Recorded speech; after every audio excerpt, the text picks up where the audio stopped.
Goeiemôre. Baie welkom vanmôre by hierdie erediens. Ons sien uit om lekker saam te kuier en ook die nagmaal saam te vier. En so vir inleiding gaan ons ook lekker saam sing. Ons het 'n klompie liedere hier en elkeen van hierdie liedere, omdat dit nagmaal is en omdat dit gaan oor die versoening, het elkeen van hulle het 'n spesifieke boodskap wat hy dra. Die eerste ene is 'n lof en 'n danklied vir die Here se genade en is die gebed dat hy in sy gemeente sal werk, en ons sal werk en ons reinig en ons heilig.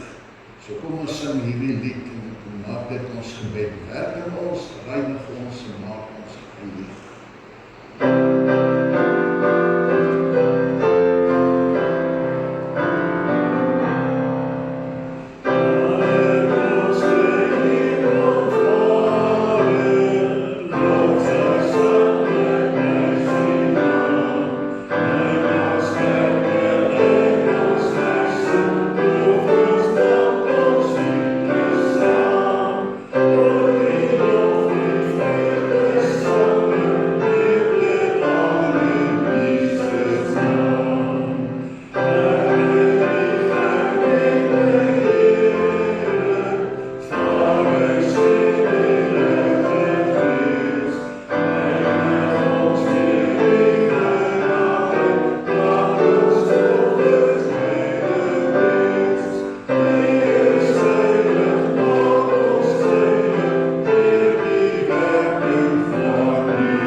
Ons ontvang met blydskap die vergifnis.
lied herinner ons daarin dat ons niks verdien het nie, tog wys God vir ons sy ontferming deur sy kruis in die laaste vers, waar ons alles onskuldig word, ons vrygespreek en ons weet, die sal nie verloor gaan.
Dan een van my gunsteling liede, so 'n pragtige lied. En wees vreugde, vrede en vreugde. En die hymne is u breek die bande van skuld en skande. U wat vergewe, u laat ons lewe.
Lied bid ons die Gees van God om die brood vir ons te breek, die woord oop te maak, ons te heilig en te vorm en te vul tot sy eer.